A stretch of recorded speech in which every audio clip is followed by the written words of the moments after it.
Hello, everyone. Welcome to Gift of Health Weekly Wellness Chat. I am Dr. Arjun Rayapudi. This is my lovely wife, Dr. Shobha Rayapudi. We are both lifestyle medicine doctors and co-founders of Gift of Health, where we are helping people to get off medication treadmill, reverse chronic disease, and lose weight and keep it off with food as medicine, have more energy, and have more fun in life. And every week we bring special guests who talk about lifestyle medicine. And as always, like today, we are really excited to have a cardiologist on board. So we have Dr. Shane Williams, and we are so excited to have him. Yes, Shane, welcome to Gift of Health, the weekly wellness chat. We are so glad you're here. Uh, and, for those of you who do not know, Shane is born and raised in Newfoundland. Uh, Yay. yeah. So, for all the viewers like who are joining, let us know where you're joining from. And please invite your friends and family as well to this event today. Today, we'll be talking a lot about how to prevent and reverse heart disease.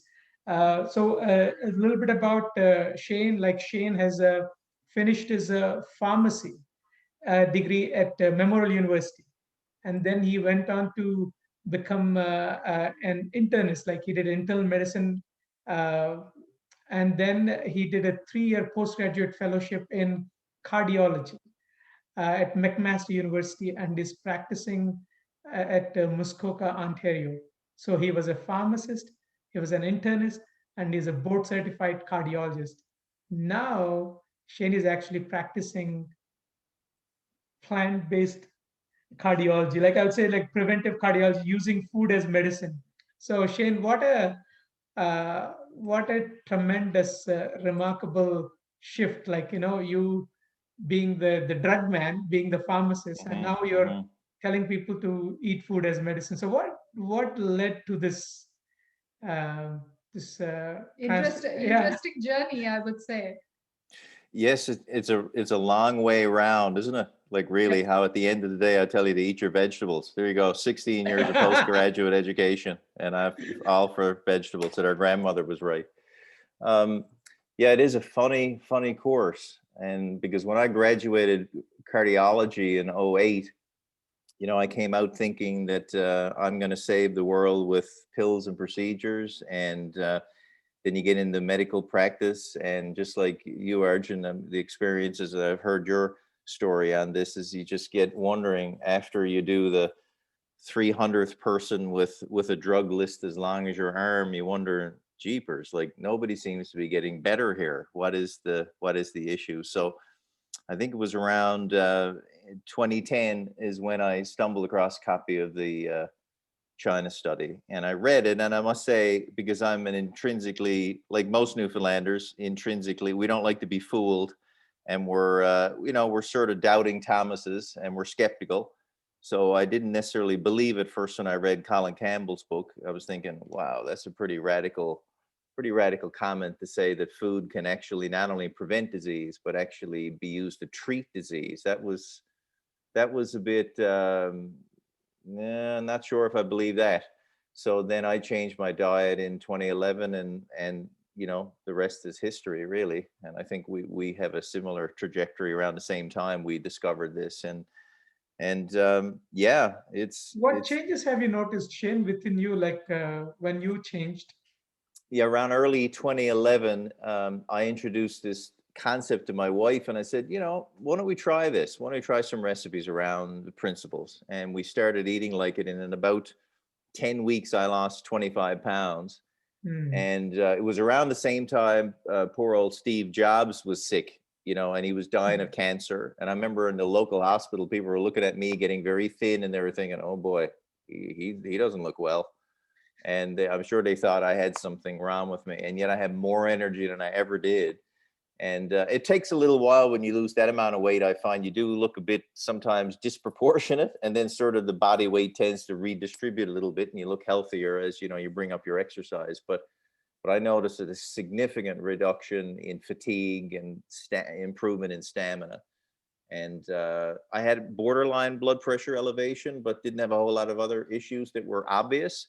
So, but those were my main changes, and that was early 2011.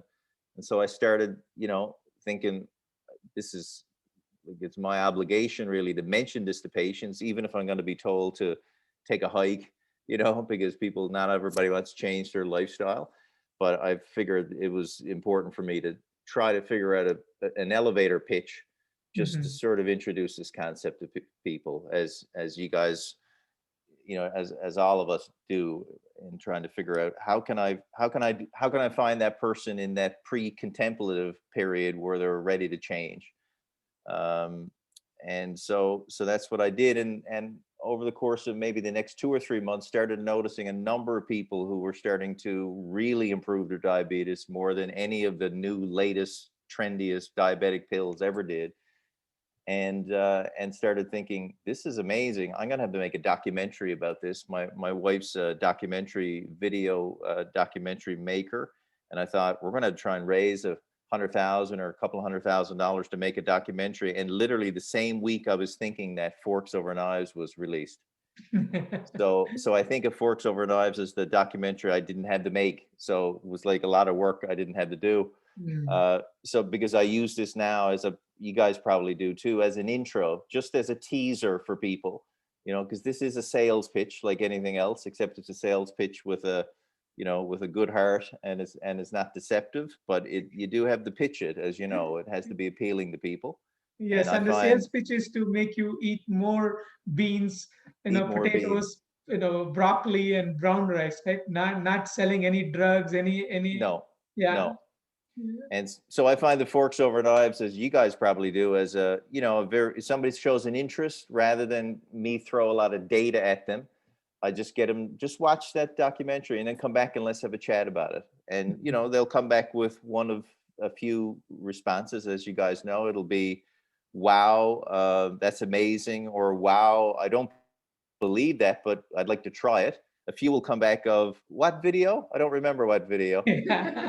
And some You will come always back get like, some of those no people. Yeah. way, I'm not eating like a rabbit, I'm not doing that. And that'll help you then select where you're going to put your energy, because you can't save, not to sound arrogant of it, or be arrogant to think the other way, but you can't save everybody, right? You can't, Yes.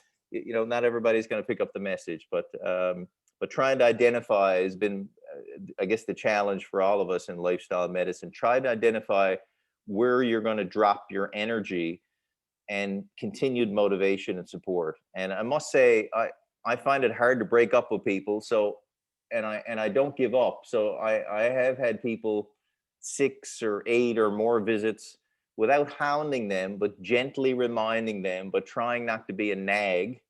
And as soon as they clearly say, yeah, I'll look into that, or no, I don't want to talk about food anymore, let's move on, then I don't nag them about it, but I just like a sort of like a motherly figure, maybe. I just gently remind them, maybe you should look at this. And I must say, we've had people, as you guys probably have too, like they've been at it for, patients of mine, for 2 or 3 years, and then they come back very surprisingly, all right, what's this freaky diet you're talking about? I'm sick of being sick, let me try it. And sometimes those are the greatest success stories.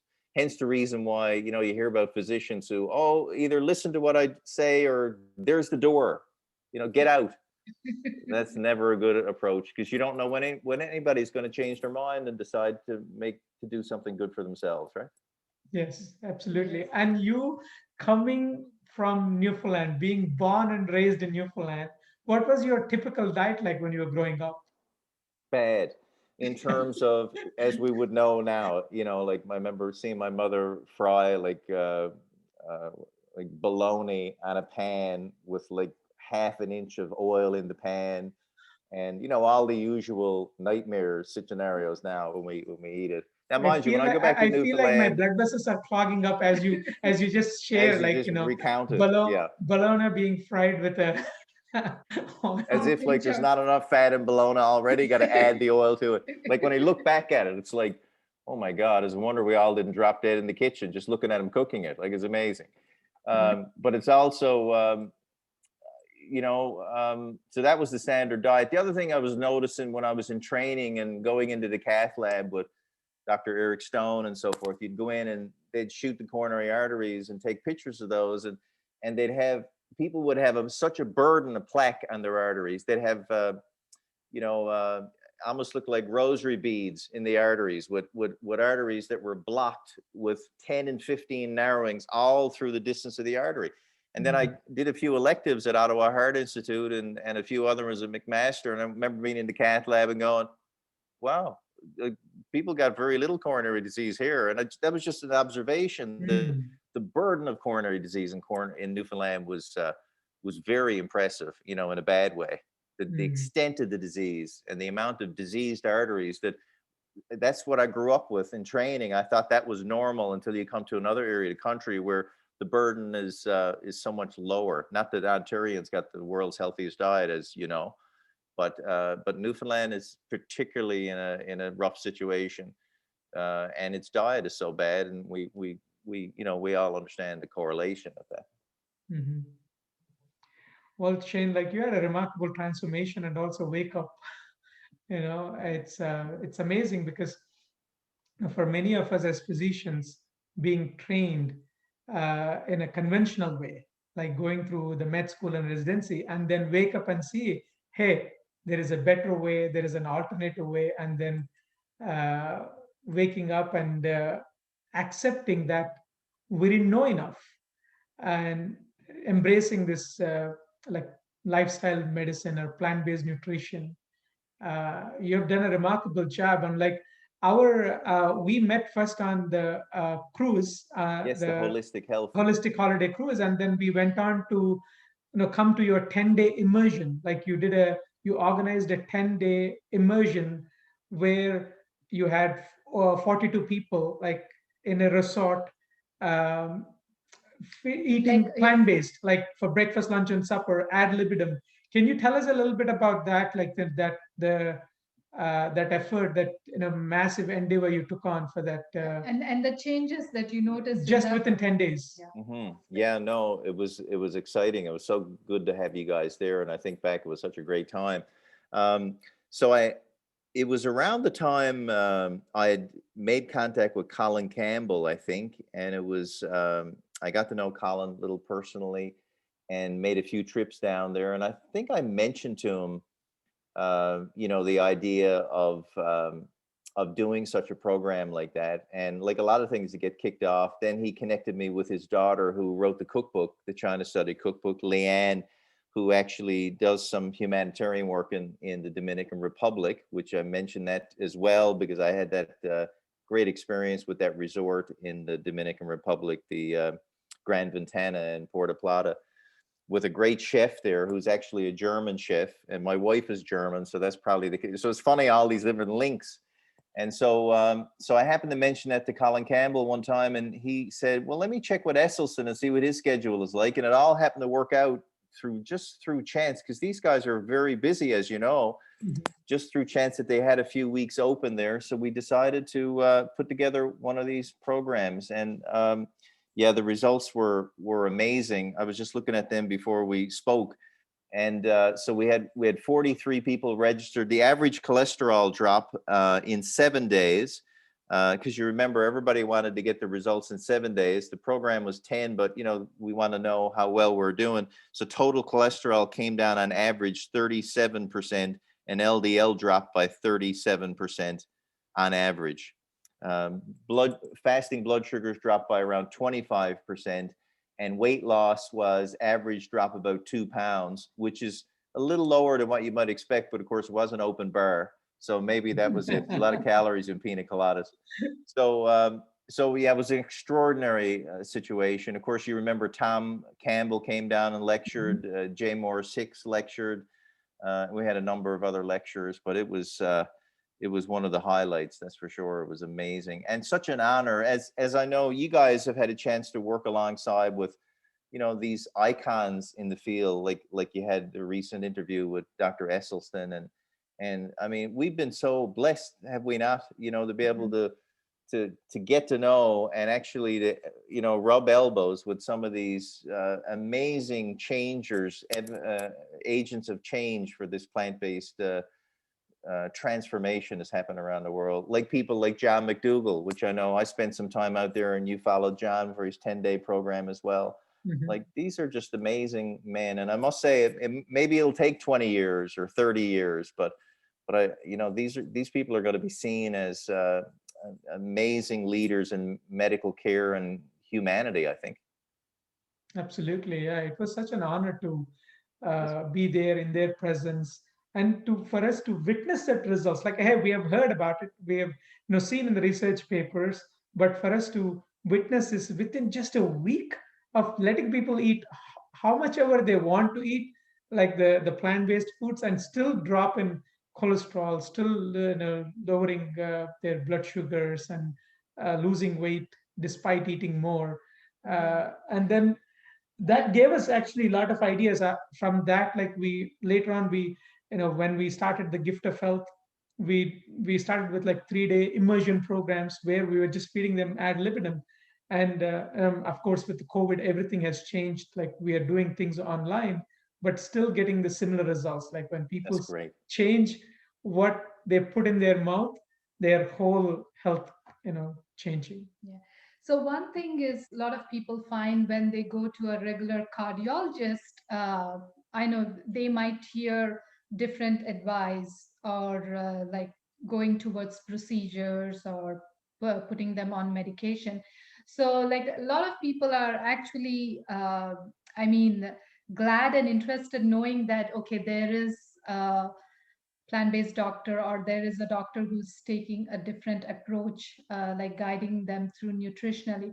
So when patients come to you with either high blood pressure or symptoms of heart disease, so like what do you recommend them?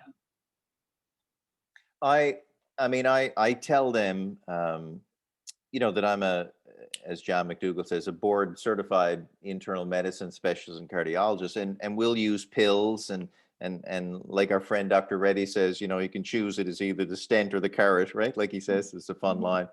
I'm a big believer in the data around, especially with Esselstyn's 200 patient trial, where I believe in people with established vascular disease should be on drugs like aspirin and a statin.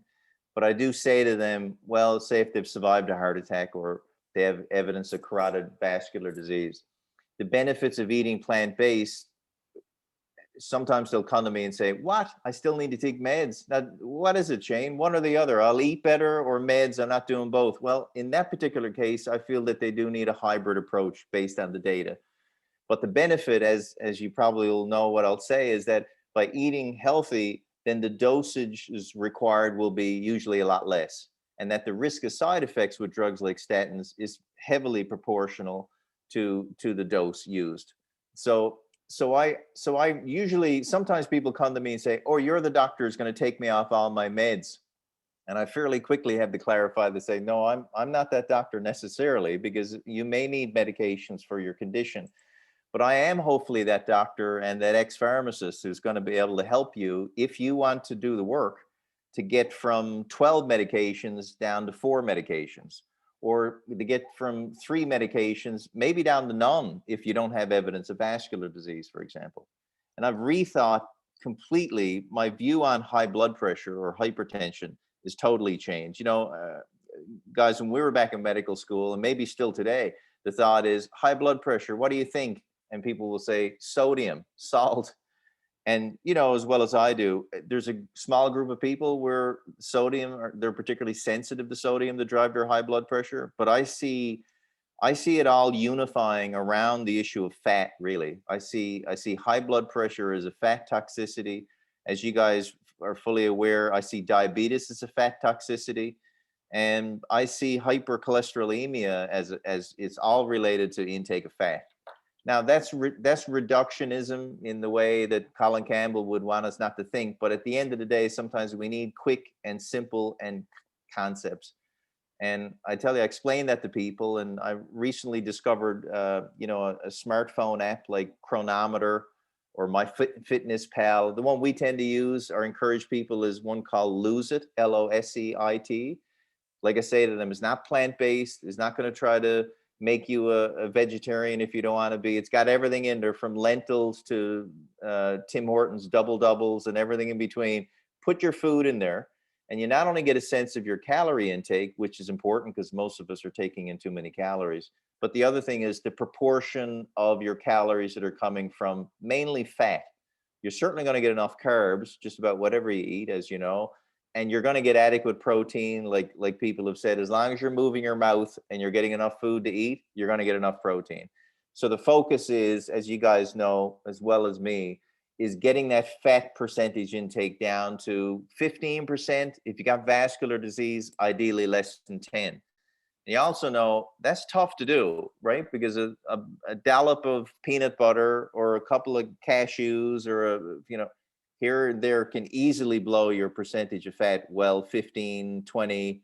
Oh, I'm eating fine. I'm eating low fat. You start calculating, you're at 22, 24%. It's not easy to get that fat percentage down. But when I use that as a monitor in conjunction with whole foods, but watching the fat, because people do want some nuts and seeds added in. I discourage it, too much of it, but some say, well, look, I'm eating better. I don't have to eat perfect.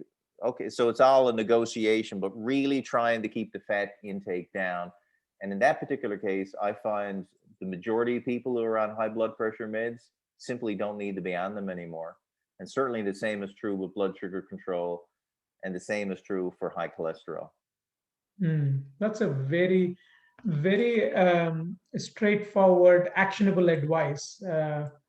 Like trying to keep the fat percentage down. As you said, it is challenging for many, even the seasoned plant-based eaters, because one thinking with many that is prevalent with many plant-based eaters is nuts are healthy, and nuts can be a trap, like snacking too much on them.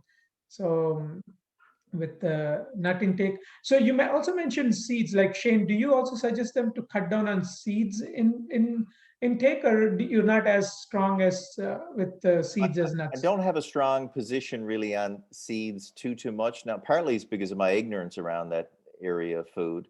I sort of mimic what Esselstyn says, where he says, well, because I'm a big skeptic about the need for omega-3 supplementation. Actually, I'm still not convinced, despite the fact that people who I highly respect, like Brenda Davis, talks about omega-3 supplementation. I'm a doubting Thomas on a lot of the urgency for this. So I say, look, if in Brenda's latest book, or second to last latest book, Becoming Vegan, she talks about daily intakes, I think, which would be met by about a half a tablespoon of ground flax a day. So I say to myself again, well, try not to focus on perfectionism, which is hard to do when you're a physician, because that's how we're born and raised. Focusing on, I'm not going to start a big war over you having a half a tablespoon of flaxseed. I don't think the need in the long term is going to be there. I think the data is going to show up much the same as John McDougall feels about most supplements, which is total BS. I think it's going to turn out to be unnecessary. But out of a phrase I don't like, because it's used by Health Canada about COVID, out of an abundance of caution, I'll say, go ahead and use half a tablespoon of ground flax. And then you got yourself covered in terms of, oh, if I don't eat enough fat, my brain is going to rot, and all this other nonsense that I think is out there in social media. So that'd be the only seed that I would say the people should take. Again, I try not to get into battles with people about it. And I try not to let people get into battles with themselves over it. Like the joke would be that, this is probably inappropriate to say, but somebody says to me, I'll do everything perfectly, but once a month I got to have a cigarette or I'm going to kill my wife. I say, well, you should definitely smoke cigarettes, because I don't want you to kill your wife. So just like this, in terms of, if somebody's going to have some chia seeds twice a week, or a piece of dark chocolate, or everybody here, I'm leveling the whole place, then eat your dark chocolate. Like, in the sense that I think it's good to focus on 90 to 95% there, because some people can go 100%. Other people, like the COVID lockdown, If you go 100%, it will literally drive them mentally unstable. In whatever politically correct term there is, I find it'll drive them so intense, they won't, as you know, because if you've done this for any amount of time, you'll see this, they won't go from 100 back to 95, they'll go from 100 back to 0. And then you'll lose the whole benefit you've derived. So I think if you can go perfectly eating, just like if you could live perfectly, I wouldn't interfere with your ability to do that if you can do it. But if you find it overwhelming, then half a loaf is better than no loaf, is what I think I've concluded, is that we don't want to get people into a perfectionist way of thinking, and that we really want to do, like Dr. Reddy was mentioning, those atomic habits concept, is that can you make your health, your diet, your relationships, your life 1% better today than it was yesterday, then you're going in the right direction, right?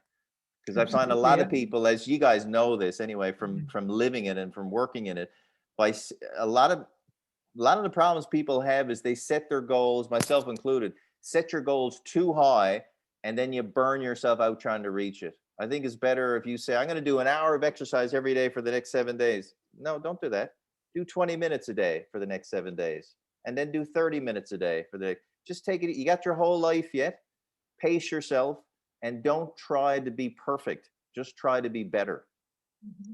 So well said, Shane. Yeah. Oh, thank you. So like we have a few questions from participants. So like Connie asked, I'm off of all fats on plant-based diet, but my blood pressure is still elevated sometimes. What can I do to normalize it more? One thing I would question there is how long. Well, the very first thing, as in scenarios like that, I would have somebody use the Lose It app and go in and really quantify. Whenever they say to me, I'm already low fat, just go in and quantify it. Just like when somebody says, oh, my finances are in order. Let somebody have a look at them. No, they're fine. You don't need to look. No. Let somebody analyze it and look at them, because most scenarios, same thing happens with my meds are not changed. You don't need to review my meds at every visit. No. Listen, I'm a pharmacist. I got OCD. Okay. Just show me the meds and then we can move on, because for every 5 people I review with meds, I find a mistake that might be dangerous to them. So I just force them to do that.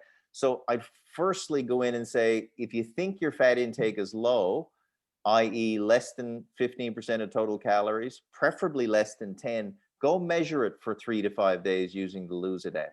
If it's still that low, then the next question is, how long have you been eating that way? Because some people, I do find, if they change their fat intake within days, their blood pressure will come down. Other people, they need to stay at it, and it may take weeks or even months to see the maximal drop in the blood pressure. I don't know why that is, whether that's the amount of stored fat we have, variance from person to person. Not sure what it is. And then if you were really super healthy, eating super low fat for 3 months and your blood pressure is still high, I do have people that even when they eat super healthy, they do require blood pressure meds. I must say, over the course of 6 to 12 months though, even most of those people, when you monitor for those who stick with it, they don't require a blood pressure med. So in that case, it may be a case of quantify accurately, and 2, make sure you're sticking with it for at least weeks to months before you give up and think that this is not going to work. Yeah, that's very helpful, Shane, because this person, she's been on plant-based for almost 18 months now. Okay. And very, very compliant, and still struggling with the high blood pressure. So, but I mean, you've covered the whole spectrum. Like, despite eating plant-based and despite keeping it low fat, if the blood pressure is still high, you may be someone who will need a small, like a dose of medication for controlling the blood pressure. And what parameters do you use, Shane, like for a high blood pressure? Because these recommendations for this, what is considered high blood pressure, they keep changing this. Like, what in your practice, what numbers are you using to treat them, people with medications for high blood pressure? As simple a question that is a tough question, in the sense that, partly due to my training too, and the way it's ingrained in us. And when we go, I don't think any person at rest should ever have a blood pressure above 140/90. So if it's above that level, if I got to use plant-based diets or drugs to get it lower than that, if I'm consistent, like we find, I don't mean one reading, obviously it could be white coat, but that being said, I don't normally find white coat drives the diastolic up that much. So if you're consistently above 140/90, I think you need medications coupled with optimal nutrition.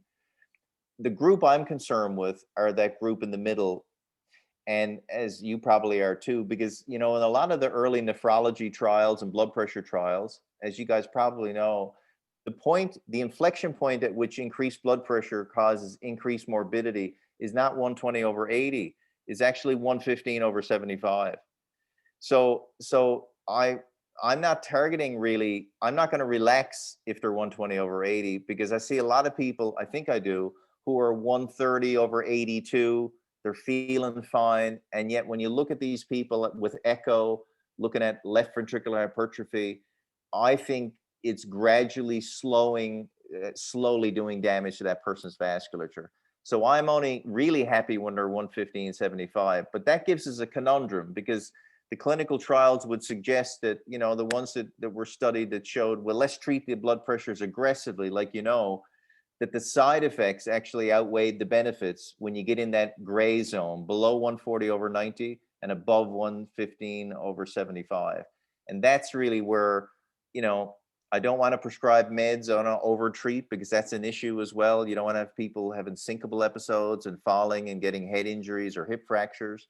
But that's where I really try to push them to focus on the plant-based nutrition, to use a non-pharmaceutical approach. But I must say, I have to say to you that if I have somebody who's, say, on meds and they're trying to do better, they're maybe not doing optimally with their food, and you do their blood pressure and you get a consistent value of 128/82, I'm looking at that person thinking, I really shouldn't push meds anymore, but that person's not adequately healthy from a vascular point of view. Because I think it's those low elevations in diastolic pressures that are usually a measure when you dig into that patient's dietary lifestyle, they're eating 40% fat. And so that's where I think that's where the lifestyle medicine will allow you to say, well, I can't really use a medication on you because I'd literally be sort of beaten around for over treating you. But I don't like your blood pressure where it is. Well, heck, and you get the reaction, well, it's below 140/90. Yeah, I know, but you're still in the range where your blood pressure is telling us that your vascular resistance is too high. And metabolically, that's telling me that you're not optimized. Yeah, because I do say to them, look, in countries where people are eating a lot healthier and you go randomly pick people off the street and do their blood pressure, or people we have in our practice, I'm sure you guys too, people's healthy blood pressure, 106/60, 110/65, numbers that people would say, my God, that's too low. It's not too low. That's actually what healthy vasculatures tend to resist flow.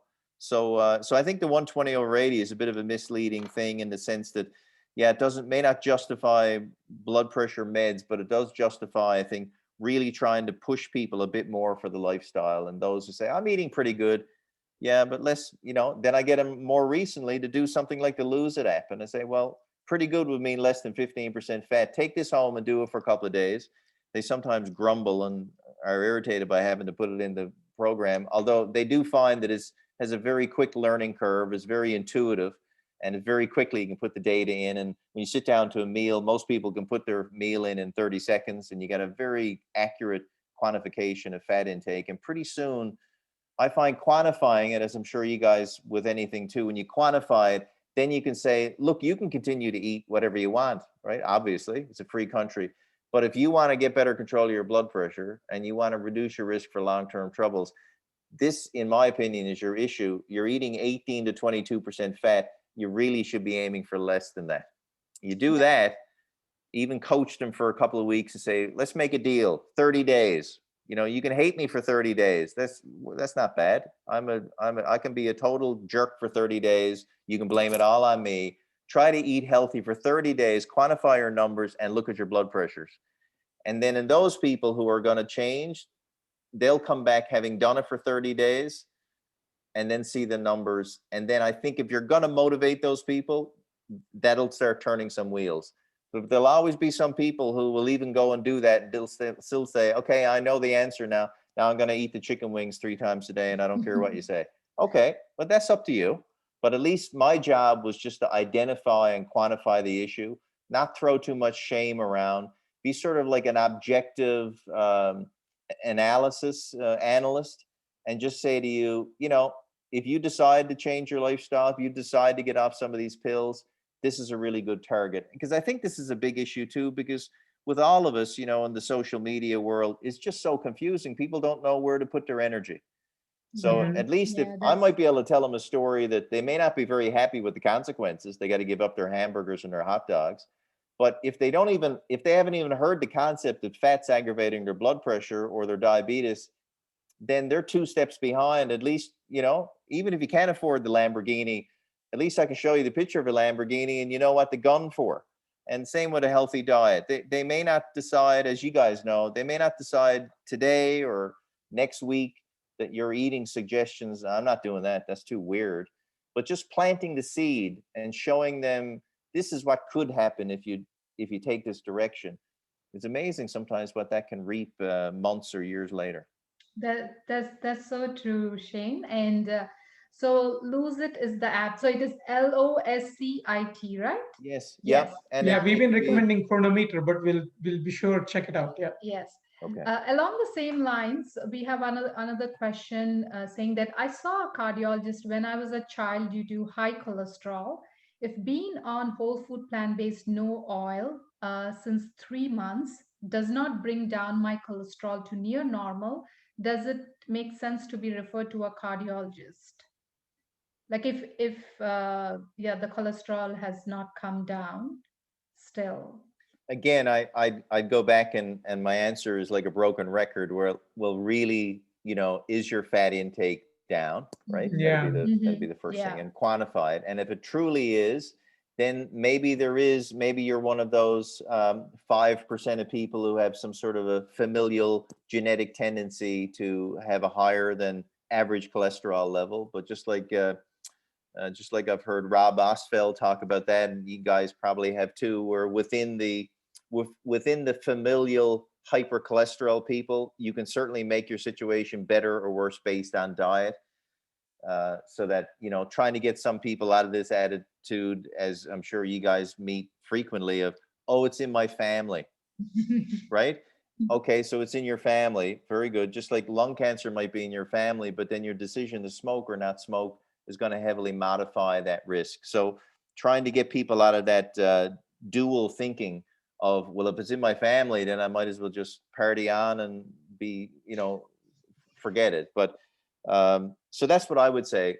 Accurately quantify it. And if the numbers are still high after that, then I guess it's a plug for me, but not intentionally, is that I'd refer to a cardiologist, but I'd refer to somebody who talks lifestyle medicine too.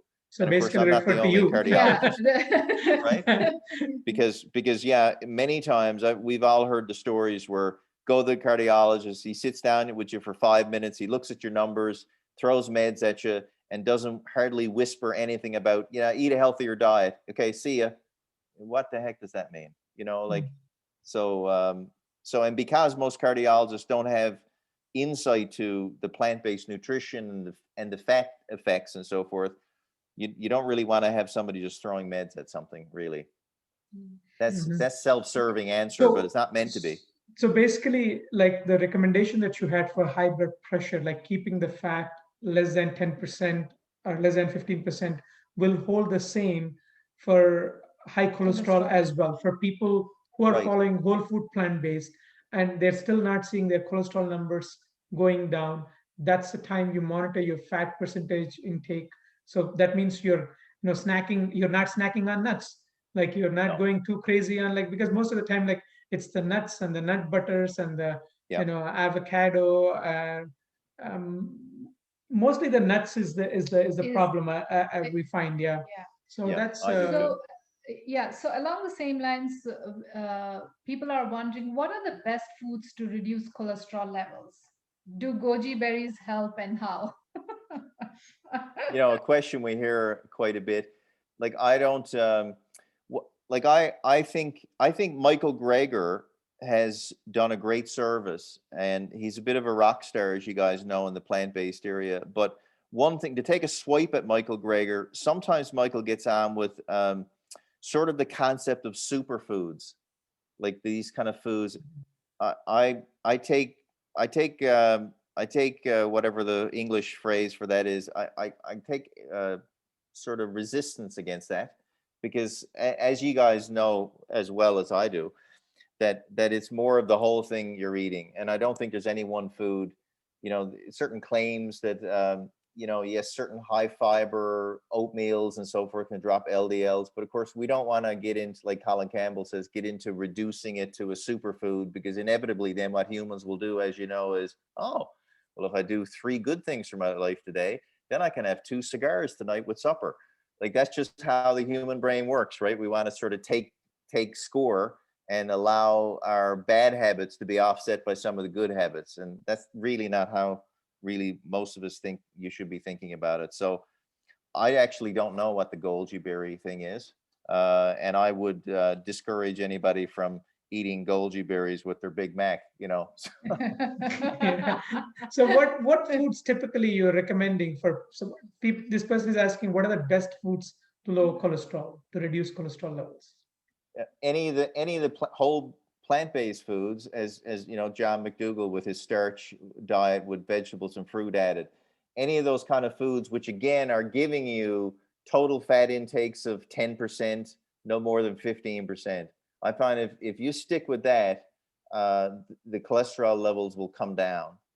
I know there's some published data talking that there's certain nuts and seeds that reduce cholesterol. I've never seen that. I've never seen it in clinic. Now I'm just one guy, and I'm not doing a clinical trial on it. But just like you've alluded to, when the fat intake is above 10 to 15%, that will drive LDL cholesterol levels. So I suppose that, and as we mentioned, the problem with nuts and seeds, and nuts in particular, they're so highly concentrated in fat because they're mostly all fat, that if somebody could be so disciplined to have a little powdering of some almonds on your meal or on your oatmeal, and that's all you have, that's probably okay. But it very quickly, a handful of this and a handful of that really, really quickly drives 30% of your total calories that day. And that's not okay.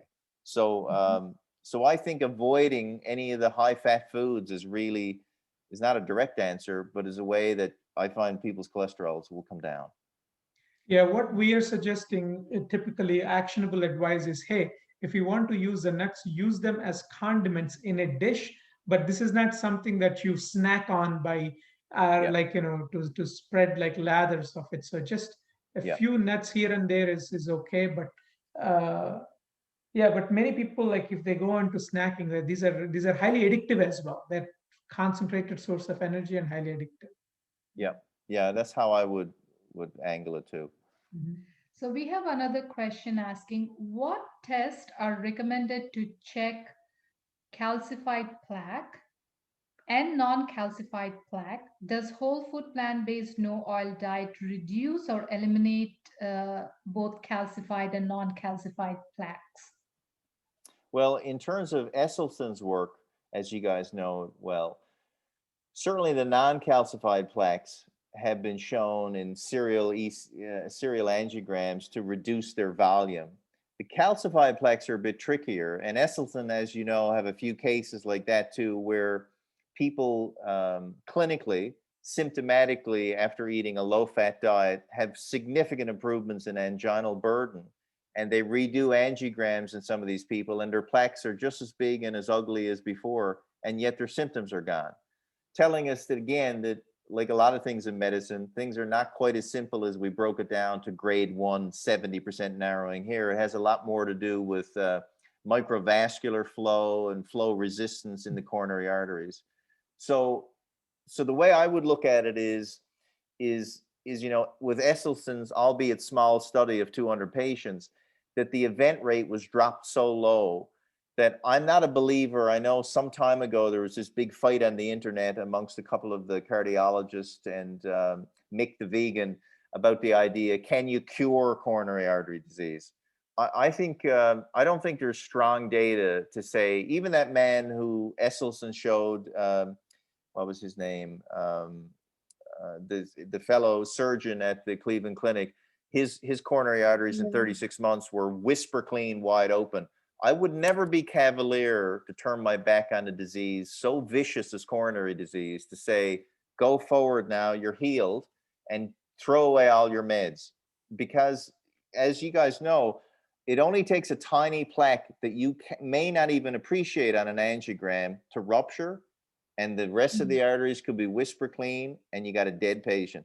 So you never ever turn your back on coronary disease. And I think the idea of whether it's healed with plant-based nutrition is a bit of a moot point, because I don't, the way, maybe we'll be proven wrong in the future, but I think everybody who's ever had plaques in their arteries should always be on aspirin and should always eat a healthy diet, because I don't think we should ever turn away from it and say, your angiogram looked great, so there's no chance of you rupturing a plaque. You've got plaques today, you basically should be treated for the rest of your life for coronary disease. That's how I think about it. But in terms of what we also know is that the degree of plaque, be it calcified or non-calcified, how the angiogram looks is not really a big determinant of how you're going to do. You know, and like in John McDougall, I've heard him talk once about some of the pathology data would suggest that those big 95% narrowings that what I would look at when Dr. Stone would do the angiogram, and everybody in the cath lab would go, ooh, you know, and you'd have a whole like a crowd in the soccer stadium, this big gasp. But these big severe narrowings, they're actually probably some of the more stable situations, because they're almost the result of multiple ruptures that to heal themselves have formed an excessive amount of calcium. So you got a very strong, almost like a piece of concrete in the artery, that thing is not even at risk of rupturing.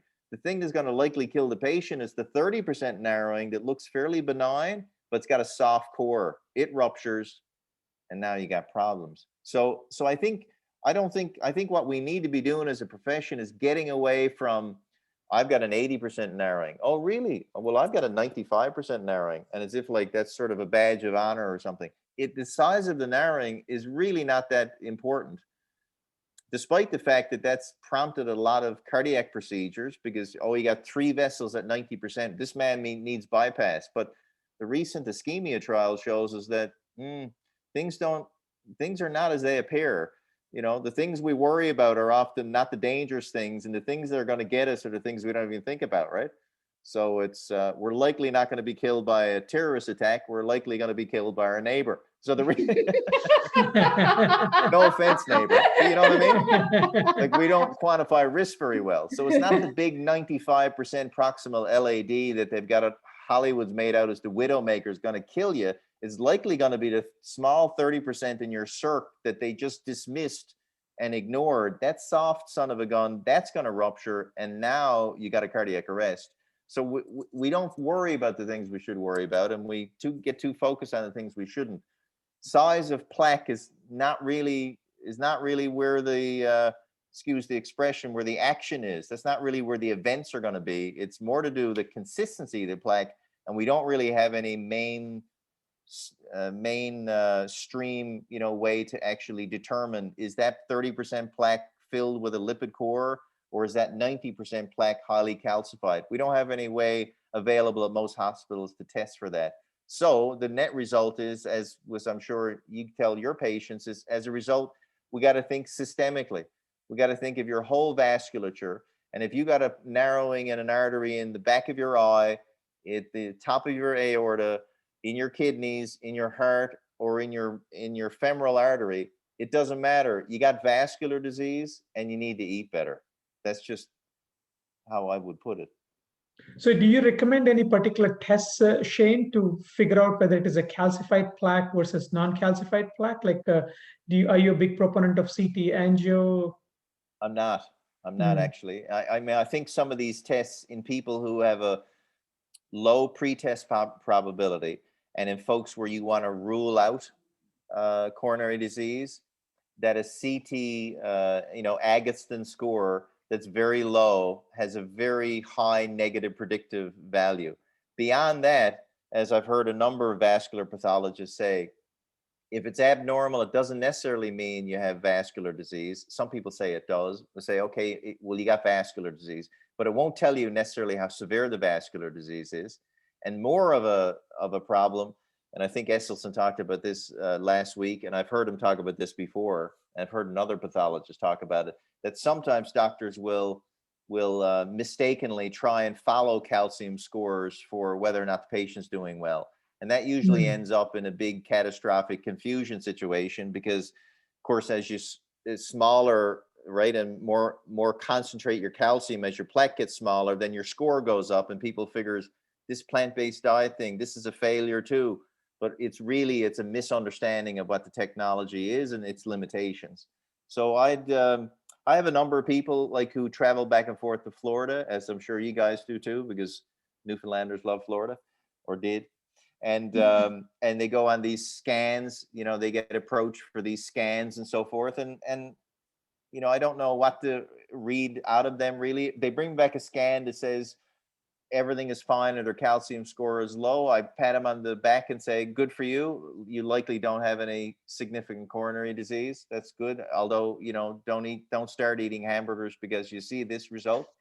But if it's abnormal, I don't know what to make of it really, other than say, look, the problem is that it gives you no warning just before the plaque ruptures most times, and that you might think you're healthy now, eating the hamburgers and the hot dogs on a regular basis and smoking the 2 packs of cigarettes a day, but you're asking for trouble because this disease takes no prisoners and it often gives no warning. And that the most common presentation, as you guys know, and having given talks on this, both of us, is the most common presentation of coronary disease is sudden death. It's a vicious disease that's merciless. Yeah, it is, and it is shocking that more and more we are seeing young people, like people in like 40s having the first presentation is drop dead. Yeah. Young people with young families, and that it's just so tragic. Yeah. So the other question we have is wondering if our heart rate goes up after a meal. Does this mean there is an issue with your heart if the meal is not plant-based? That's a good question. I've never heard before. Heart rate go up after a meal. I would have thought heart rate actually would normally drop after a meal, after your stomach is stretched and your vagal nerve is activated. I don't know the answer to that. I was thinking, Shane, like actually the heart rate would go up because after you have a meal, then you have all the blood is being circulated to the splanchnic circulation to the intestines to help with the digestion of that food. So there is less blood flow to the heart. And so in order to maintain the blood flow, the rate may go up. But especially if the meal is not plant-based, right? If the meal is not the meal is not plant-based, that means there is some sort of inflammation going on within the blood vessels, and that's also raising the heart. Well, I'll see you there, General Surgeon, and I'll raise you one to say, look, that how about if you ate a high-fat meal? I think the person would have high blood pressure, all else being equal, after the meal, and then you may get a reflex bradycardia. As the pressure goes up, the tendency is to lower the heart rate. So I don't know what happens to the heart rate after you eat. Does the heart rate go up after you eat? As far as you know, I didn't know that. Yeah, from basic physiology, I remember the heart rate going up after the meal. Yeah. Okay. Because of there is more splanchnic circulation happening to the GI. Okay. So, but well, here I suspect you paid more attention to basic physiology than I did. I was a bad student. But I see. Yeah, no, I don't have an explanation for that. But yeah. So, and I would say that the changes, though, like if you measured it, it's probably like a change of 3 to 5 beats per minute. It's fairly subtle. So you wouldn't necessarily get palpitations after you eat, or you got to wonder what you're eating. So I think it'd probably be a very subtle finding. Yeah, and the person is also mentioning that the meal is not plant-based. So that's I'm not sure, like Also the one quantity, is the thick, quantity thick of the meal. blood. Yeah, like usually, like when the meal is not plant-based, your blood becomes thick and sluggish. I mean, the flow. Right. And I don't know if that would increase the heart rate. Yeah, I would think that would reduce it actually for the reasons of the elevated blood pressure, but I guess the appropriate answer for that final exam question is I don't know. Yeah. That's So then the other question is I'm plant-based almost 3 years, can't get my blood pressure below 130 by 90 using 5 milligrams of Altace daily for years. I think you've already answered this question. Basically, hey, plug in your yeah, meals and see if the diet is, Quantify. yeah. quantify the fat intake less than, keep it below less than 10%, 15%. So, Because as you know, fat is sneaky, like it's Yeah. everywhere. mhm. Yeah. The other question was okay. Does red wine hurt your blood vessels? Think of this answer. Alcohol. Think of this answer because it may not hurt the blood vessels, but you might hurt their heart. Right. That's true. As That's John true. McDougall says, we love to hear good news about our bad habits. Yes, that's a good line. Yes. I was unaware, although you probably were aware of this, Arjun, as a general surgeon, of that something like 50% of all cancers are associated with alcohol intake, especially the GI tract. Having trained in Newfoundland, I knew culturally there's a lot of alcohol consumption. There's actually a lot of alcohol consumption per capita where I am here in Muskoka, which is a sort of a resort town, right? So partying is big on the agenda around here. A lot of alcohol consumed, and I kind of I heard this a number of years ago where I don't know if it was the AHA. This sounds almost too healthy to be for the AHA, but that less than a drink a day would be okay. And I have heard Michael Greger talk about this, that even one drink a day will increase your risk for many of these cancers of the GI tract, but that it increases it by a very small amount. But once you get above a drink a day, it increases it in a linear form. And so the way I look about it is I try to get people out of this attitude that, oh, red wine is protective on the heart. I've not seen any convincing data that red wine is protective on the heart. I think that was some kind of a myth perpetrated by some cardiologist who owned a vineyard or something. I don't know what it was, but I don't believe that. The But data, the data on the red wine are the alcohol and cancer is clear. Like especially for breast cancer, even a small amount of alcohol is carcinogenic. And Greger shared a video on studies where they estimated that if women quit social drinking, quote unquote social drinking, in just in a year, we would save over 5,000 women to have their breast cut off from breast cancer. Wow. So that's just social drinking. So this question, like does the red wine hurt your blood vessels? That one we may debate. Like some data we may find that, hey, having wine a little bit is better for blood pressure, and some data may show that having wine is not so good. But definitely uh, red wine or the alcohol is not doing any good for in terms of colon cancer, in terms of breast cancer. So why take something that's good for one part of the body and then hurting the other part of the body? Rather eat the grapes. There's nothing magical Yes, about but you do it because the reason why people drink wine and alcohol, because it's fun and it's Yeah. relaxing. So the other side of it is that we say, well, if you can keep it to less than a drink a day, Yeah. the amount of harm would be small. As it relates to the heart, though, in terms of most people who drink more than a drink a day, I find they do have issues with high blood pressure. So ironically, alcohol is a vasodilator, and yet it has effects. I suspect, I've never been able to find out why, maybe on the autonomic nervous system and the vascular tone. But I find folks who drink excessively, and folks who are got serious problems with it, they have very labile hypertension, which is really tricky to treat, because as soon as you try to introduce a drug to get the top number down, you'll also drop their bottom number, and they get them falling around even when they're sober. You know what I mean? It's a real bad, challenging condition. And then the other thing, which is known about but maybe not talked about enough, is atrial fibrillation's proclivity in people who drink excess alcohol. And the problem is, it might only be 2 drinks a day, and yet somebody could have atrial fib. And atrial fib, as you guys know, coming with increased risk for stroke, it's a whole other area that you would rather not be a part of if you could avoid atrial fib. And so on the whole, I don't think alcohol is a health food. I think there probably is bits you could get away with, like less than a drink a day. And it's not to attack my Newfoundland friends, but you say, well, if 1 drink is good, then 10 drinks are 10 times as good. That's the kind of thinking that we don't.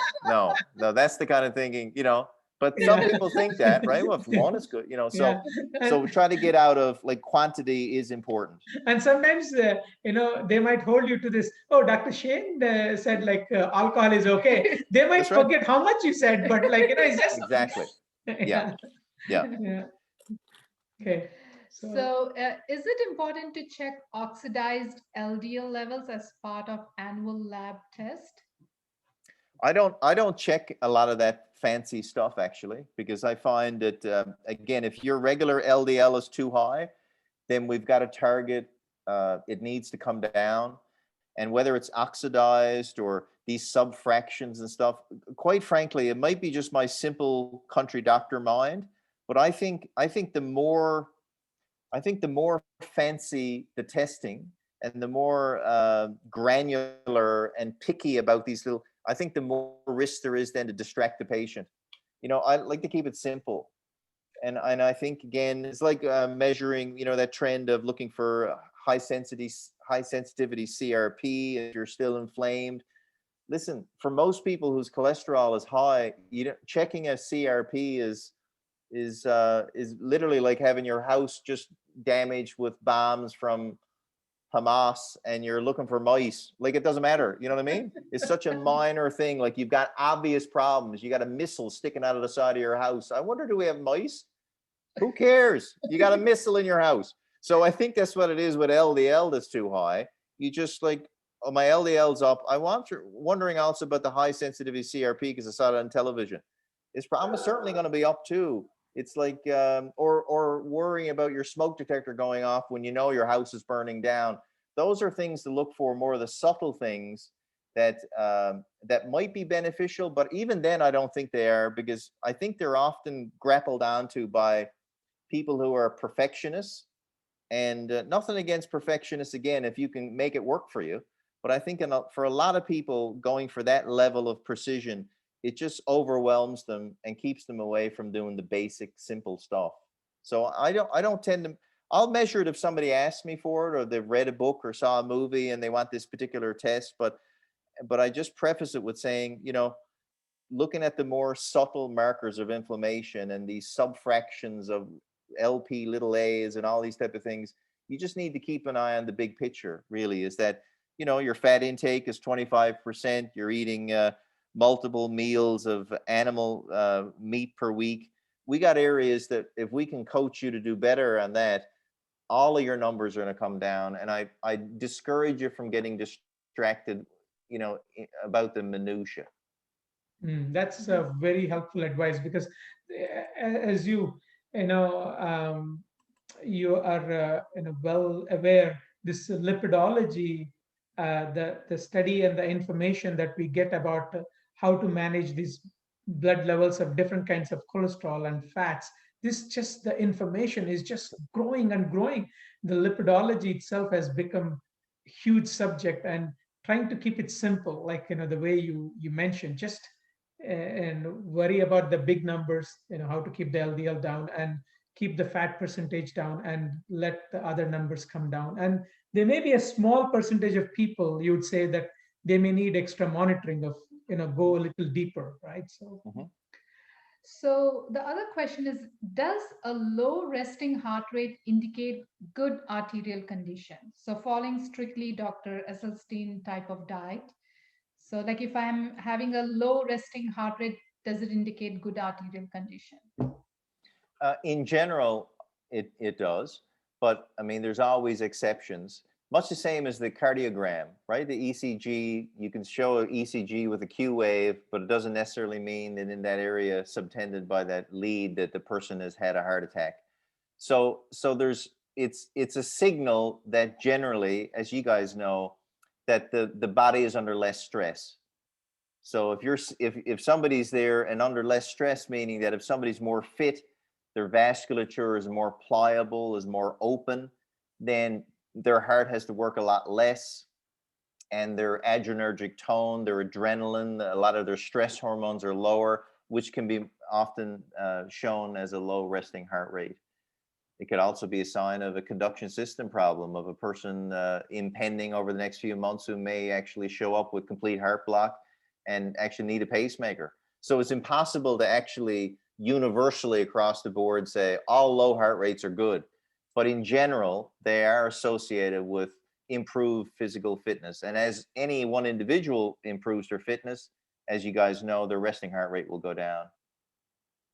Wonderful. Yeah. So there is a comment from Paula. She's saying like, hey, this is off topic, but she really likes the teacups In the in the background. Yes. Are they from back home? They're from back home. They're from back home. Okay. You know, tea is a very religious drink in Newfoundland.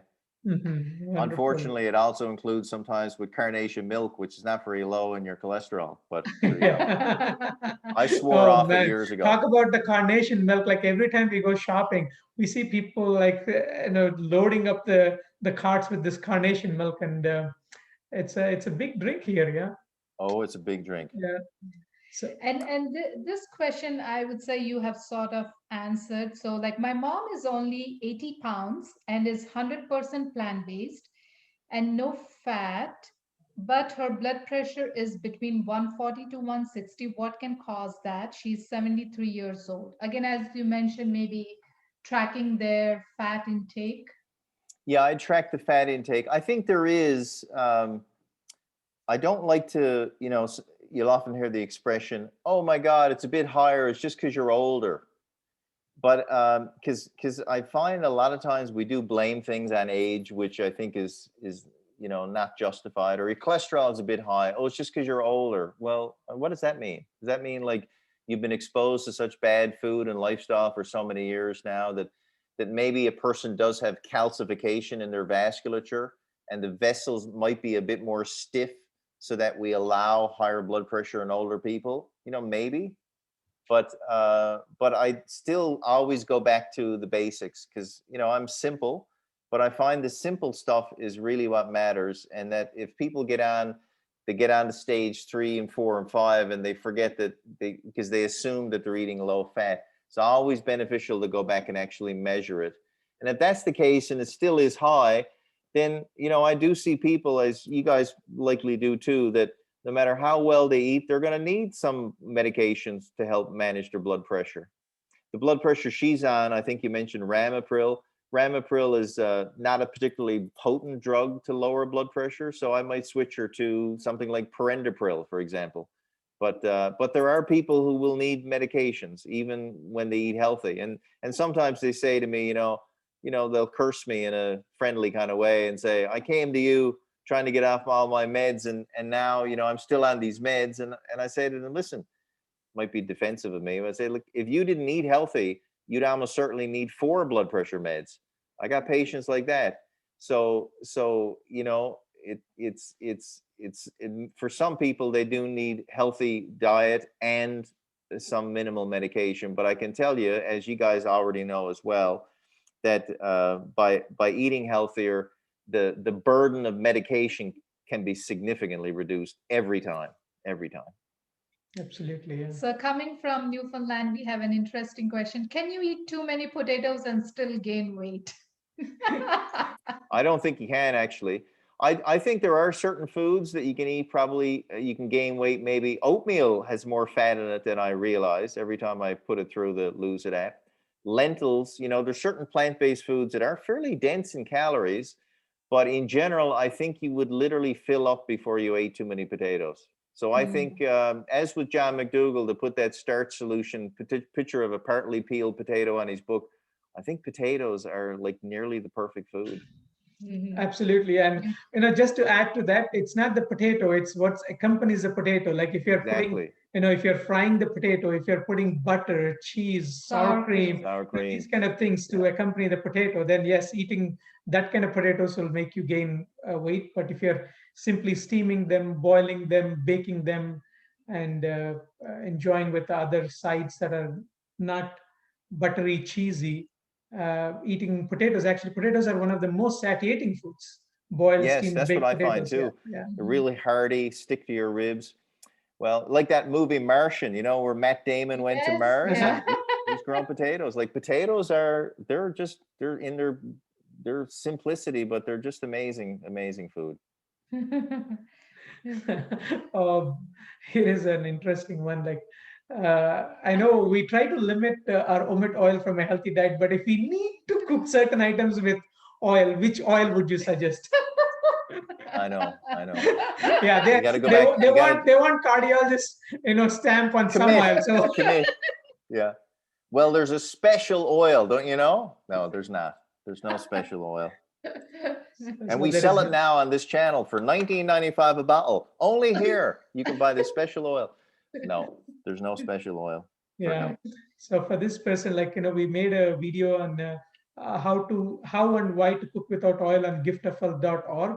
So you can check that out on Giftofhealth channel, YouTube channel as well. So yeah, okay. Yeah. So this is one question is like the calcium in those plaques. Is it from the food or is it from the inflammation of the body? My understanding is that it's from the inflammation in the body. So it's Yeah. not the calcium intake that we take from the foods that is responsible for calcified plaques. It's the inflammation It's the causing inflammation. the It's part of deposit. a healing process, is my understanding of the vascular biology of it. Hmm. So, okay, one person is asking, what causes your blood pressure to be elevated in the morning but okay for rest of the day? Yeah, that has to do with, I think it's around 3 a.m. You get some sort of release of adrenaline and cortisol from the adrenal glands. I forget what that particular phenomena is called. It's got a Japanese name. And that's just the normal circadian rhythm, as you guys know. So then because your body has a little more cortisol in it, whenever there's adrenaline released and a stimulus, your vessels are going to be a little more tighter than what they were 12 hours later. So that's just normal cycle of the day sort of phenomena. Still, in that particular case, if somebody's getting up in the morning and again, they're measuring their blood pressure consistently above 140/90, I don't like that. I'd be worried about it. But if somebody's blood pressure first thing in the morning is again 130/82, and then the rest of the day it's fine, I'd be less concerned about it. But it will almost always be higher in the morning.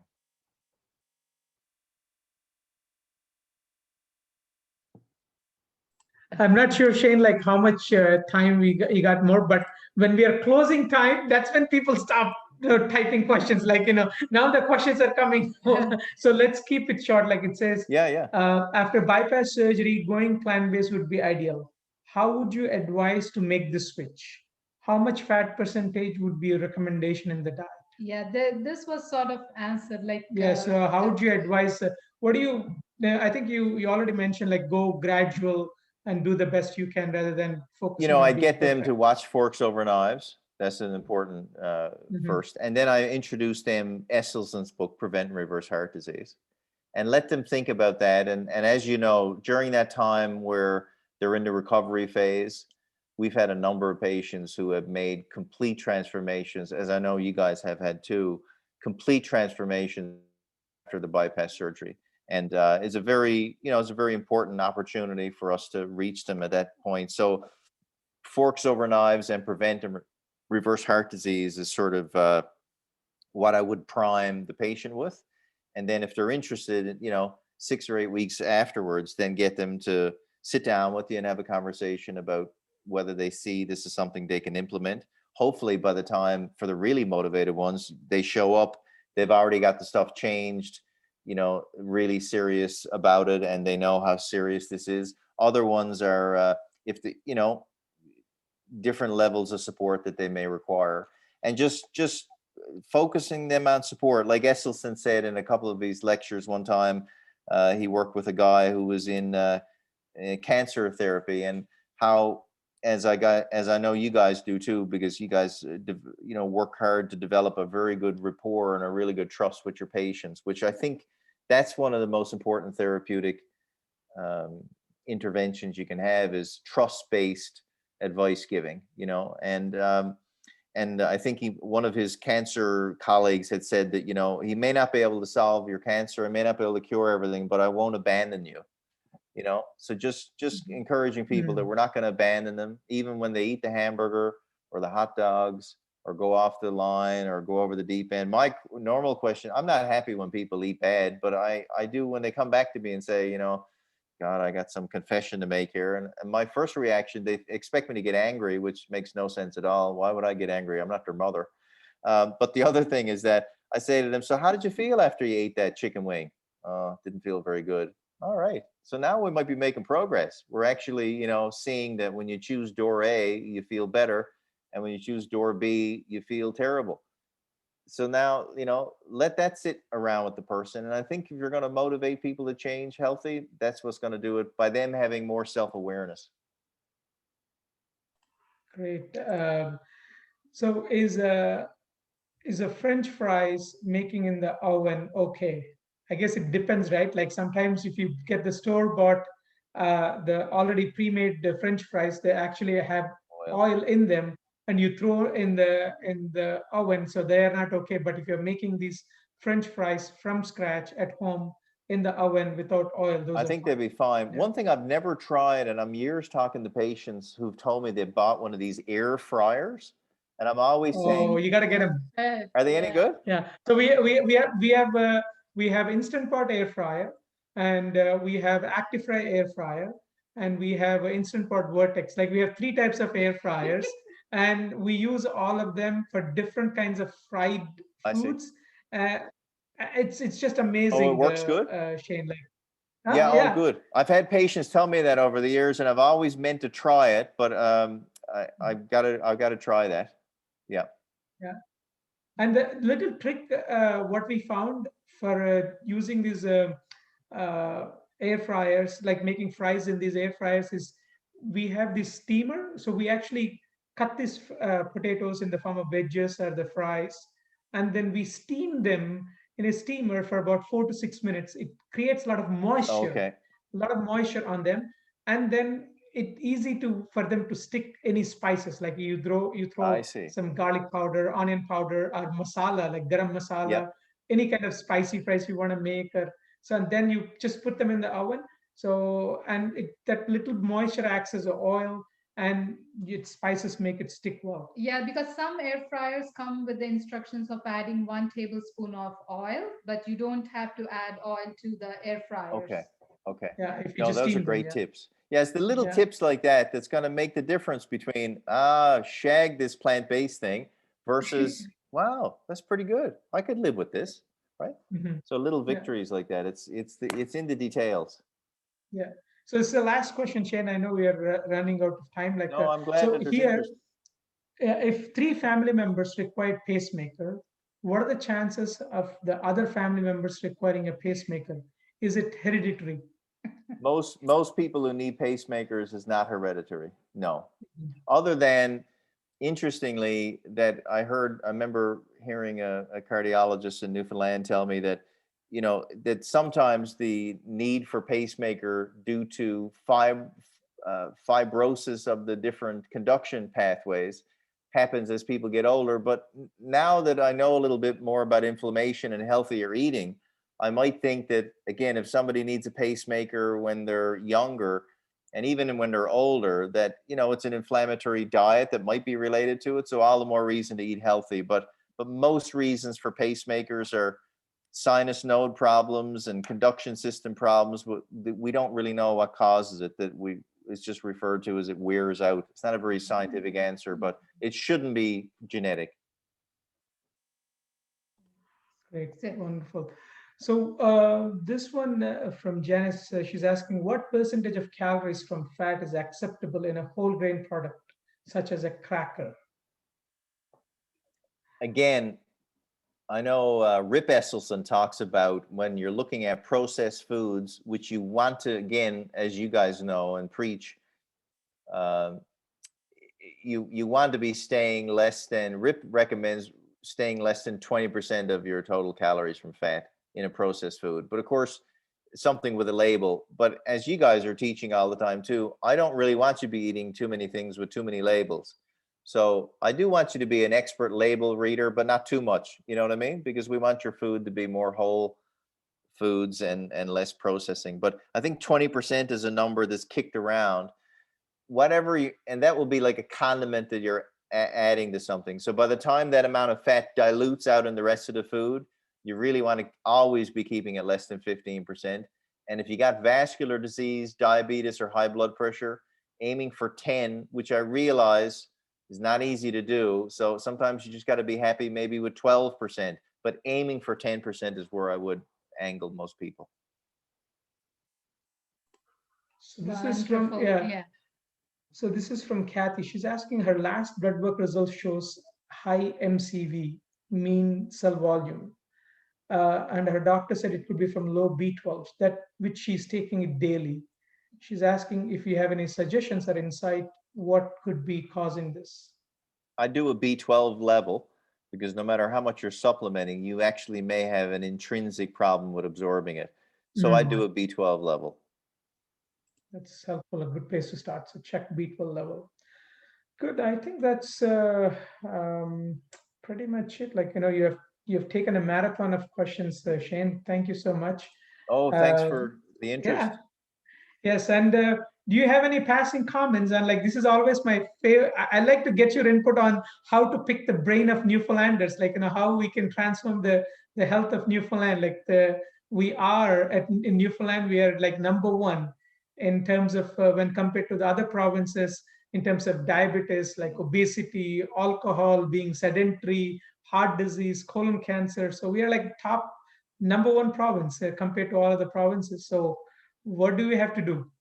Well, I mean, I think doctors like you guys should continue to do what you're doing and, educate other Newfoundland doctors to, to really work on the model that you guys have created. And I think, again, you guys are big on community. You guys are big on trust and building the trust there with patients, because I know patients are friends of yours, and the networks that you guys develop is just awesome to see. Really, really is. So I think that's the kind of a model that needs to be taught to other physicians in Newfoundland and beyond, really, right? Because the whole community aspect of this is really, really important. And community is particularly important in Newfoundland because, it's who's related to who and who knows who, and so I think you guys, I want to just call you guys out for the excellent work you're doing. And every time I see a post and you're helping make my fellow Newfoundlanders healthier, is just really, really inspiring to see it. And it's an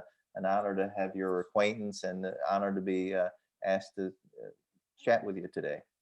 Oh, it's our honor, Shane, like always, to get you on board and pick your brain. You're one of the most straightforward, and like intelligent, and at the same time like Witty. lighthearted and witty, to how you Oh, put it thank so you. lightly. Yeah.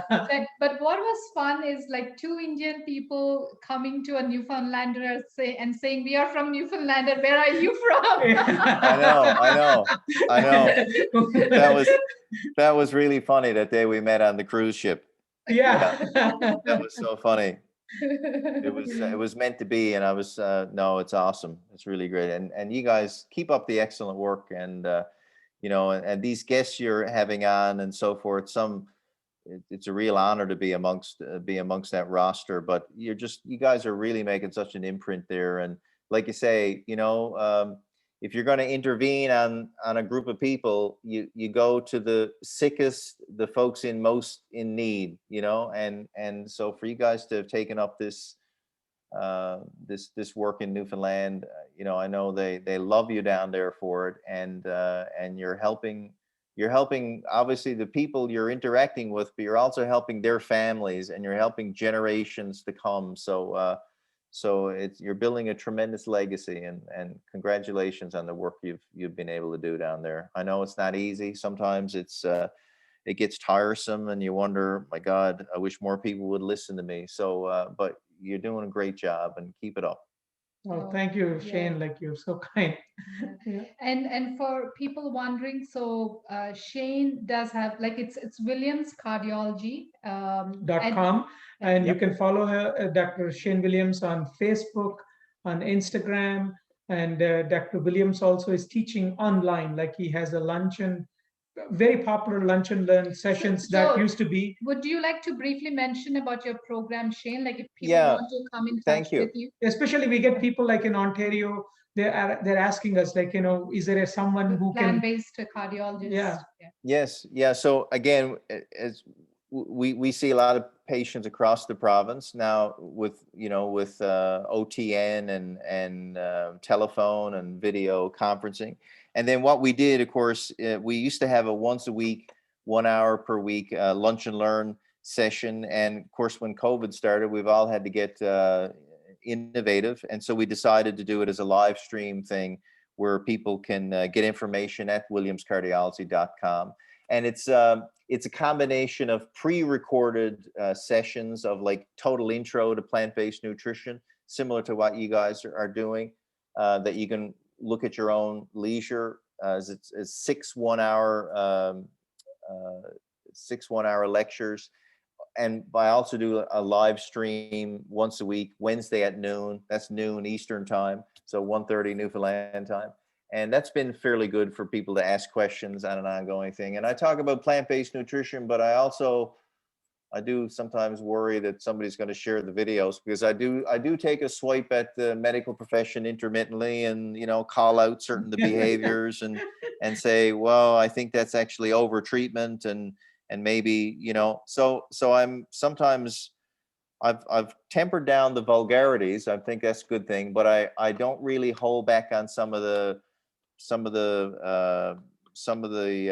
complaints about the medical system, and also with trying to end on a positive note too, saying really pushing patients like you guys do to get more educated, to look upon their healthcare as at least as much energy and attention you'd put into buying a car or buying a house, and get out of that attitude of the doctor says you should take this, so you just be quiet now and go home and take your medications. That's not what we want. We want more engagement, and we want patients to be better informed, so that if they do undergo a procedure or take a medication, they've thought about it, they've researched about it to their level of ability, and they've had a chance to ask some questions about it. So I'm into trying to empower patients to be better informed, whether it's about plant-based nutrition or any other cardiac or medical treatment, because medicine has been a wonderful thing. Antibiotics and vaccines are a wonderful thing. Heart valve surgery is a wonderful thing.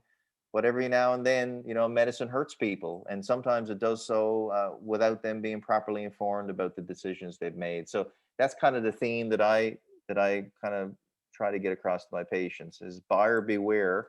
And it doesn't necessarily mean you say no to everything a doctor suggests, but that you engage with your physician in a more educated, informed way, rather than the old style, which is doctor says it, so therefore I do it. We got to be a bit more of a critical consumer with healthcare, I think. Excellent. Fantastic, Shane. Like, you're doing amazing work. Like, it's quite inspiring that Oh, the thanks, task that you have taken on, like, leading from the cardiology. We're so fortunate to, to be. I Like, don't get invited. I don't get invited to too many medical Christmas parties. Now you can imagine, right? But what the heck? So Yeah. So we have a lot of thank yous from our viewers. well, thank To Yeah. you. all our viewers, thank you for joining, and share this widely. Share this widely with all your loved ones. And we have posted Dr.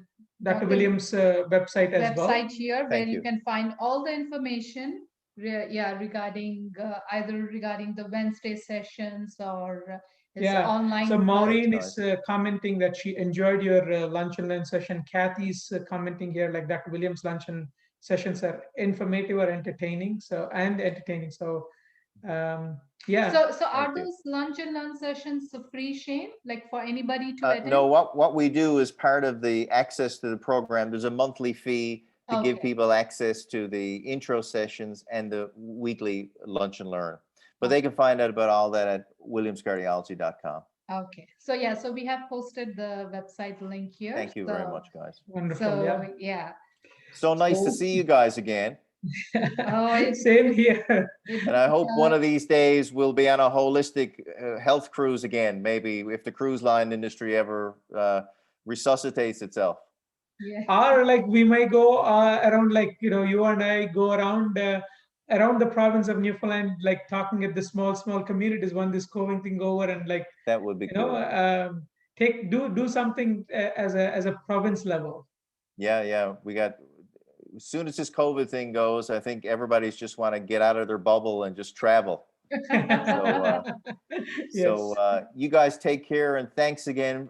An honor for asking me to talk and to see you guys again, and keep up the great work. Hey, Oh, thank you, Shane. It's an Yeah, honor. yeah. Thank you so much take for care. coming and thank you for your time. And like we loved it.